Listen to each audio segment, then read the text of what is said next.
Kapil Gupta, I want to bring you in. You have heard the arguments that Akash has made. A lot of students have written into him, posted videos, and that's where he draws his his speech from. But I want to know from you, Kapil, why do you think that the exams must go on? See, because this has now become a debate of careers at stake versus life at stake.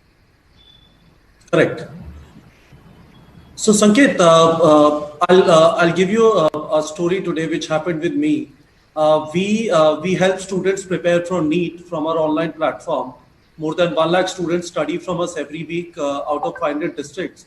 The student from Meerut called up in the morning and he said, "Sir, can you talk to my father? He has said you will not go for NEET exam, and I'm not able to convince him. I want to write NEET exam." Now, this is the challenge which people are facing, that there is extreme concern with respect to this health situation in the family. Now, I'm not saying that NEET exam, whether it should happen or not, IIT exam, whether it should happen or not, should be decided on a popular vote. The other conundrum is, what if NTA is actually capable of doing it? But the reality today is, there have been 3 exams which have been utter failure with respect to whatever standard operating procedures exist. Well said. Right? Well said. This is the document which has been uploaded by NTA today on their website. Yes. It talks about everything which is going to happen in the center. Professor Rao, I am also an alumni of IIT Delhi. So you are talking about 100 meters away from the center. What about the fact that Bihar has only 2 cities, Gaya and Patna, where students can write the exam? What will happen to a student who has to come from Motihari, Narkatiyaganj, Rosra, Samastipur? How will he reach there? Whole of UP has 10 cities. Yeah. So those practicalities, how will transportation happen? This is the inside center issue. Inside center is not an issue. Outside the center, that's where the problem is. A complete nightmare. Absolutely. And there are no that's where the problem is. Out. Samir Chaudhary, I want to come to you. Do you think that's the point that perhaps the government is not trying to understand? See, I'm not going to comment on the Supreme Court because that chapter is over and done with. Supreme Court has pronounced its judgment. Now the expectation of the students is of their own government. Do you think the government must be cognizant of these practical problems? I mean, these SOPs will come into force once a student is able to reach, no? There's another practical problem that was told to me by a student.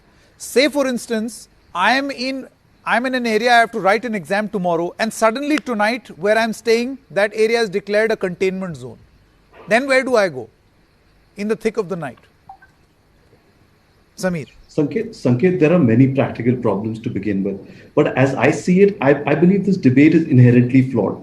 Because whenever there is a choice between life and a choice between career, health, safety, well-being, I think life, safety, well-being of yourself and the family members will always triumph that choice. So to begin with, this debate itself is flawed. But coming back to your question, whether the practical considerations have not been taken into effect. No, just for my understanding, what debate is flawed? The debate that whether the exam should go on itself is flawed because as per my understanding, whenever you're faced with the choice of your own safety, the safety of your family members, your loved ones, that choice, the fact that you're putting the young student to make that choice itself is flawed.